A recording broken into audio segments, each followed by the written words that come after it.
Good morning, afternoon, evening, everyone. It is said that we do not decide our future, we decide our habits, and our habits decide our future. Today, I stand before you to speak on a topic that is not just important, but life-changing. Learn to control your 5 habits.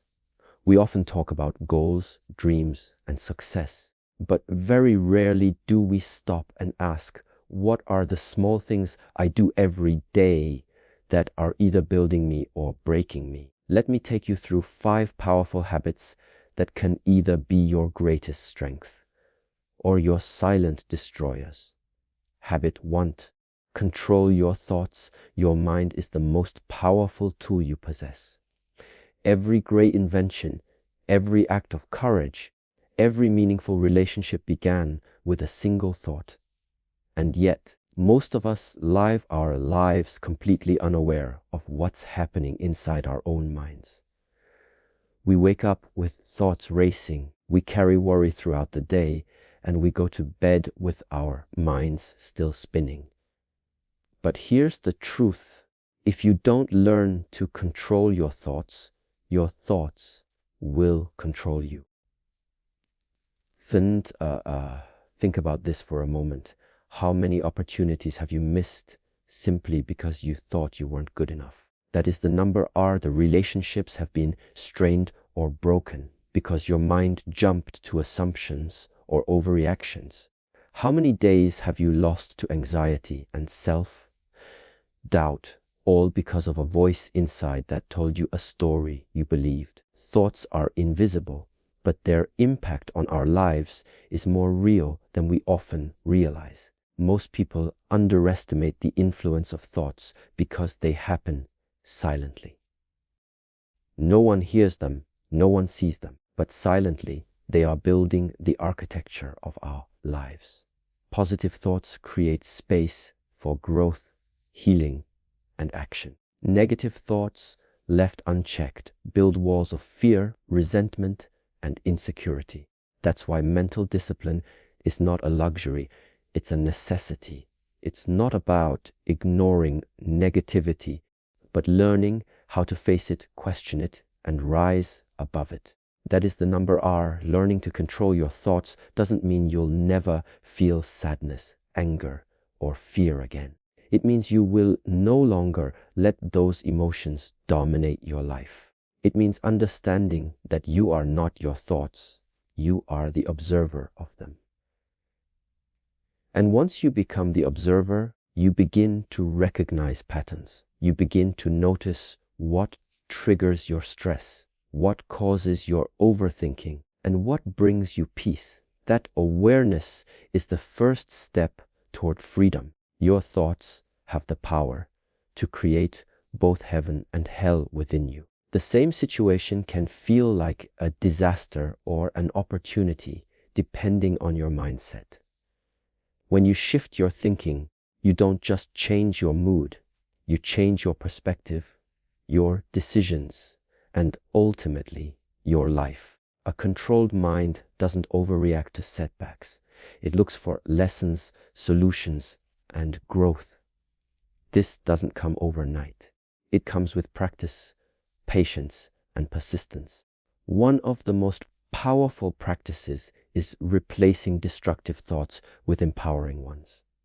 When your mind says, I can't do this, you learn to respond, I am learning and I will grow. When it says, nobody cares, you gently remind yourself, I matter and I am enough. Your brain is like a garden.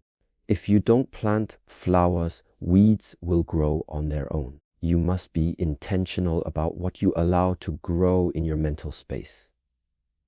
Be mindful of what you feed your mind. Social media, news, conversations, music, books, these all influence the quality of your thoughts.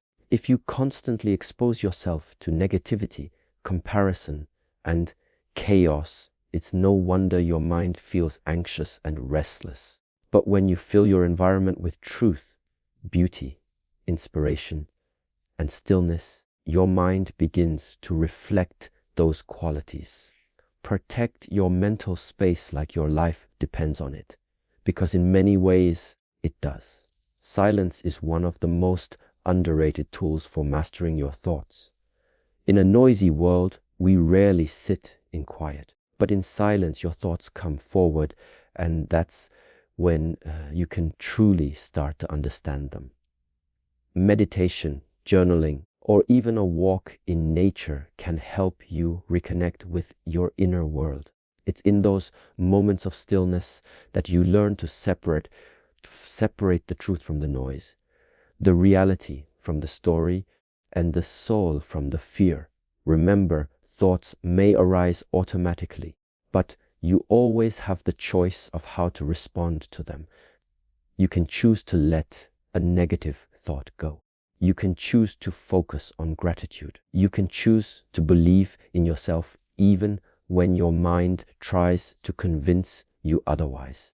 That's where real strength lies, not in never having doubts, but in not letting those doubts define you.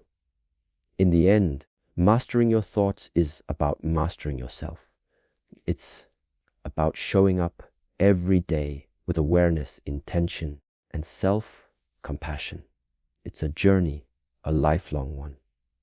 But it's the most important journey you'll ever take, because when you learn to control your thoughts, you don't just change your mind, you change your word. Habit tuni, control your words. Words are not just sounds that come out of our mouths. They are vibrations that shape the world around us. They carry the weight of our intentions, our emotions, our beliefs. One kind word can save a life. One harsh word can break a heart. Learning to control your words is one of the most powerful habits you can ever develop, because words, once spoken, cannot be taken back. They become memories in someone else's heart, and sometimes wounds that never truly heal. We live in a world where speaking quickly and loudly is often mistaken for confidence. But real strength lies in pausing before you speak, in choosing your words with care, in realizing that what you say can either lift someone up or tear them down. There's a deep responsibility in every sentence we speak. Our words can become a shelter for someone's pain, or they can become a storm that worsens it. The choice is always ours. When emotions are high, it's easy to say things we don't mean. Anger, frustration, and ego often drive us to speak without thinking. But in those moments, words become weapons. They may give us temporary relief, but they often leave behind permanent damage. How many times have relationships been broken, trust been lost, and love been wounded because of words spoken in haste? The pain caused by a careless sentence can echo far longer than we expect. Controlling your words doesn't mean suppressing your feelings. It means expressing them with honesty, but also with compassion. It means saying the truth, but with kindness. You can disagree without disrespect. You can express disappointment without destroying someone's self-worth. The words you choose are a reflection of your character, your wisdom, and your emotional maturity. Use them not to impress others, but to express your values. One of the most powerful forms of speech is silence. Silence speaks volumes. In many situations, it's more powerful than any words. It gives you time to reflect, to listen, to understand. Often, what people need is not advice or opinion, but presence, patience, and someone who listens with their heart. The ability to stay silent when needed is a rare strength. It shows restraint, awareness, and emotional intelligence. The words you speak to yourself matter just as much, if not more, than what you say to others. Self-talk can be healing or harmful. If you constantly tell yourself, "I'm not good enough," your confidence will shrink. If you say, "I always fail," your mind will start believing it. But if you learn to speak to yourself gently, like you would to a friend, I'm trying my best, I deserve peace, I am learning, you begin to create an inner world rooted in self-respect and hope. Words can create belief. Great leaders, teachers, and visionaries throughout history have used words to move nations, to start revolutions, to bring healing, and to give people the courage to rise again.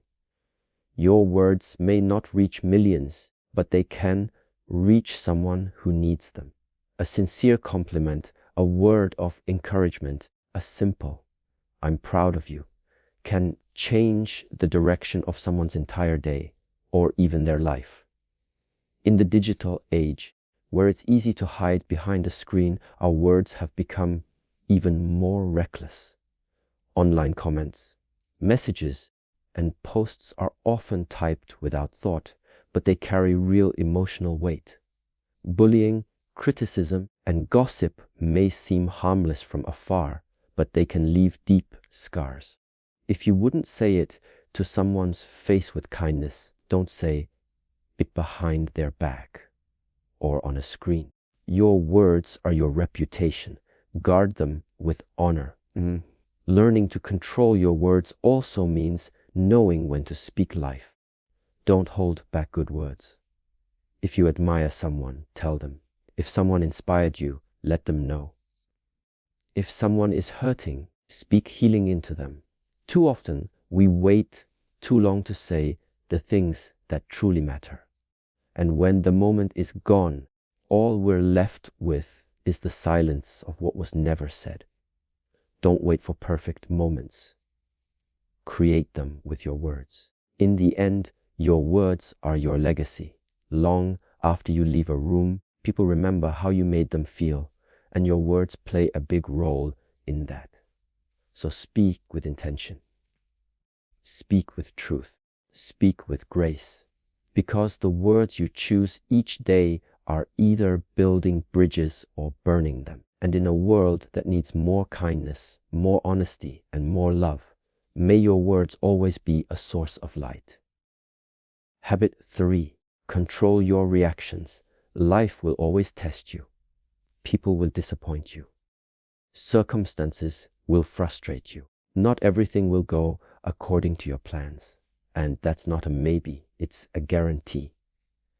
But in every situation, no matter how chaotic or unfair it may seem, one thing remains fully in your control: your reaction. How you respond to life's challenges defines who you are far more than what happens to you. Your reaction is your power. Every day you face moments that demand a response. A rude comment from someone, an unexpected delay, a mistake that costs you time or money. And in those moments, you have a choice. You can react with anger, blame, or emotional outbursts, or you can pause, breathe, and respond with intention. The difference between reacting and responding may only be a few seconds, but that tiny gap can save relationships, protect your peace, and help you make wiser decisions.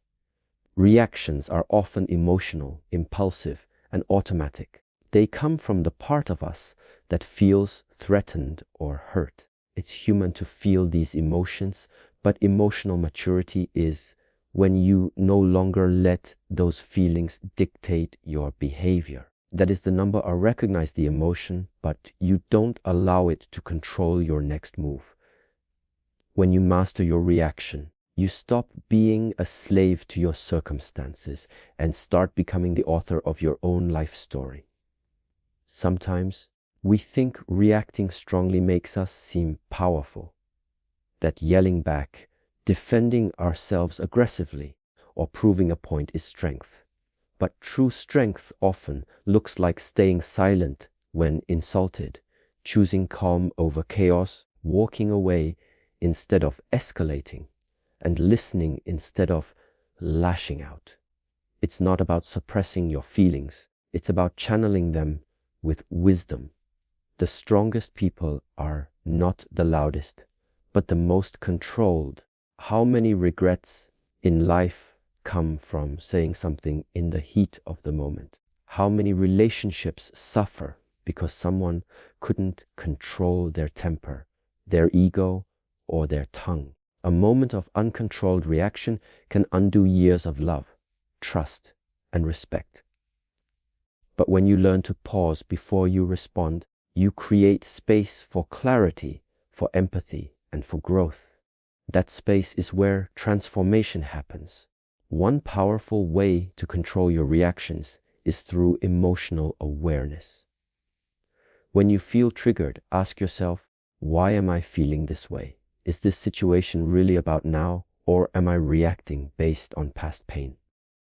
Often, our intense reactions are not about what's happening in the moment, but about something unresolved within us. Healing those internal wounds helps us respond more thoughtfully rather than through old emotional patterns. Practicing mindfulness can also change the way you react.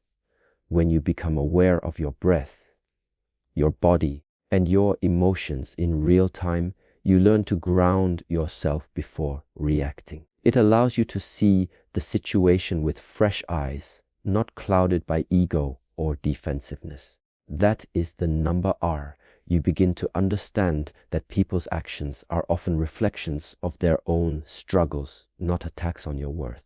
And with that understanding, compassion becomes easier than conflict. It's also important to set boundaries, not just with others, but with yourself.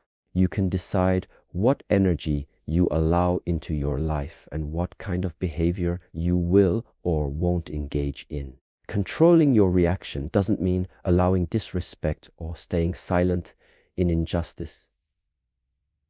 It means choosing the right response, not the loudest. It means standing up for yourself with dignity, not desperation. It means using your voice with intention, not reaction. Remember, people will forget what you said or did in a specific moment, but they will always remember how you made them feel. Your reactions create emotional imprints in others. Did your reaction make someone feel heard, safe, and valued? Or did it create fear, confusion, or pain? The goal is not perfection, but progress. Every time you choose grace over rage, patience over pressure, and understanding over impulse, you grow into a better version of yourself. In the end, mastering your reactions is not just about being calm, it's about being conscious. Conscious of who you want to be, conscious of how you want to show up in the world. Life is unpredictable, people are imperfect, and challenges are inevitable. But when your inner world is steady, no storm on the outside can shake you. So remember this, you may not control everything that happens, but you can always control how you respond, and in that response lies your greatest power. Habit 4, control your time. Time is the most valuable currency we have. You can earn back money, rebuild relationships, and restore your health. But once a moment is gone, it never returns. Yet, most people live as if they have all the time in the world. They waste hours, days, and even years on things that don't truly matter, thinking they can get to it later. But later is never promised. If you don't learn to control your time, life will pass you by while you're busy being busy. Time doesn't slow down for anyone. It doesn't wait for you to be ready, healed, or motivated. It keeps moving silently and relentlessly. Every minute you spend scrolling through meaningless content, stuck in toxic cycles, or doing things just to please others is a minute you'll never get back. When you begin to see time as sacred, not just a schedule, but your actual life, you start to treat it with the respect it deserves. The problem is, most of us don't realize we're losing time until it's too late. We say yes to everything because we don't want to disappoint anyone. We procrastinate on our goals, thinking there's always tomorrow. But then one day, we look up and realize years have passed, and the book we wanted to write, the business we wanted to start, the life we wanted to live is still only an idea in our mind. Dreams die not because of failure, but because of delay. Learning to control your time means getting clear about your priorities. It means asking yourself hard questions. What truly matters to me? What am I willing to sacrifice comfort for? What kind of life do I want to look back on? When you answer these honestly, your time begins to align with your purpose. You stop chasing distractions and start designing your days around what brings you closer to your goals, your growth, and your peace. Discipline with time isn't about being rigid, it's about being intentional. It means understanding that every yes is also a no to something else. Saying yes to too many small things means saying no to the big things that actually matter. Every time you say yes to another hour of mindless scrolling, you say no to progress. Every time you waste a morning sleeping in unnecessarily, you say no to the discipline that your dreams require. One of the greatest lies we tell ourselves is, I don't have time. The truth is, you do. You're just giving it away to things that aren't aligned with your values. Look at your screen time. Look at your habits. Time isn't the problem, your choices are. Everyone gets the same 24 hours. What separates the successful from the stagnant isn't talent or luck. It's how they use their time. The most successful people aren't busier. They're just more focused. To control your time, you must learn to say no. Not out of selfishness, but out of self-respect. Protecting your time is protecting your life. You are not here to be available to everyone all the time. You are not required to entertain distractions that don't serve your purpose. You don't need to explain why you're unavailable. Your goals are reason enough. Don't apologize for guarding your time. Be proud of it. Another aspect of mastering time is recognizing the power of small, consistent actions. You don't need to change your life in one day. You just need to make each day count. 1 page a day becomes a book. 10 minutes of learning each day becomes a new skill.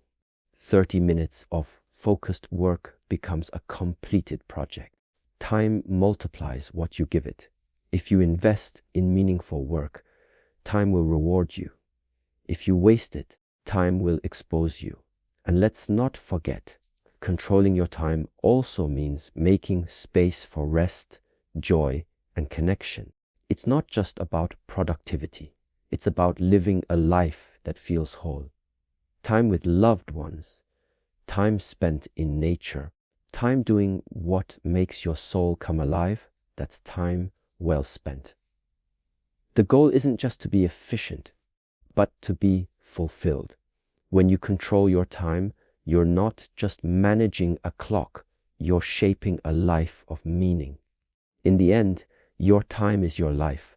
How you spend your days is how you live your years. Don't let distractions, pressure, or fear steal your most precious resource. Choose how you spend your hours as if your future depends on it, because it does. Mastering your time is mastering your direction, your energy, your purpose. Don't wait for the perfect moment. This moment is already yours. Control your time, and you will reclaim your life. Habit 5E: control your company. You become like the people you spend the most time with, whether you realize it or not. Their energy, their mindset, their habits, and even their language slowly seep into your life. That's why one of the most powerful habits you can develop is learning to control your company. Who you surround yourself with has the power to either elevate your life or slowly drain the life out of you. It's not just about relationships, it's about your environment, and your environment shapes your evolution. Many people stay stuck not because they lack talent, intelligence, or potential, but because they're surrounded by people who keep them small, people who mock their dreams, dismiss their growth, and feed their fears instead of their faith. If you constantly have to defend your vision, explain your growth, or shrink yourself to be accepted, then you're in the wrong room. The right people won't just clap when you win. They'll help you grow in the silence when no one else is watching. There is a quiet power in choosing your company intentionally. When you surround yourself with driven, compassionate, emotionally intelligent people, you rise naturally. You feed off their discipline, learn from their mistakes, and absorb their mindset. Just like a plant grows faster in fertile soil, you grow faster in the company of those who nurture your soul. Energy is contagious. So ask yourself, are you being energized or exhausted by those around you? Controlling your company also means understanding the difference between support and sabotage. Not everyone who smiles at you is rooting for you. Some people stay close just to keep you where you are because your growth makes them uncomfortable, and that's okay. Let them go. Growth often requires separation. You're not being cruel by choosing peace over toxicity or purpose over popularity. You're being responsible with your future. It's also important to recognize that controlling your company doesn't mean cutting everyone off. It means creating healthy boundaries. You can love someone and still limit your time with them. You can care for someone and still protect your energy. Not everyone has to walk every step of your journey with you. Some people are lessons, others are lifelines. Wisdom is knowing the difference and acting accordingly. Your circle should reflect your standards, not just your history. Just because someone has been in your life for a long time doesn't mean they deserve to stay. Loyalty is beautiful, but it should never come at the cost of your mental health, your growth, or your peace. Look around. Do the people in your life inspire you to be better, or do they keep you stuck in who you used to be? The future version of you is depending on the choices you make today. And don't forget, you're also someone else's company. The energy you bring into relationships matters. Be the type of person who uplifts others, who listens with empathy, who speaks truth with love, and who shows up with integrity. The best way to attract better people into your life is to become better yourself. You don't get what you want, you get what you are. Your energy introduces you before your words ever do. We often fear being alone, so we settle for shallow friendships and toxic connections. But loneliness with peace is far better than companionship with chaos. Being alone gives you space to reflect, to heal, to grow. And from that place of wholeness, you attract relationships that match your worth. Never be afraid to outgrow people. If they were meant to walk with you in the next chapter, they would have grown too. Your inner circle is your personal board of directors. Choose people who challenge you, believe in you, and hold you accountable. Choose people who pray for you behind your back, who celebrate your wins without jealousy, and who show up for you even when it's inconvenient. You don't need a large crowd. You just need a few real ones. It's not about quantity, it's about quality. In the end, the people around you are either watering your roots or pulling out your petals. So choose wisely. Protect your space. Honor your journey. You don't owe anyone permanent access to a version of you that no longer exists. As you grow, your circle will change, and that's okay. Let it. Because the moment you take control of your company, you take control of your destiny.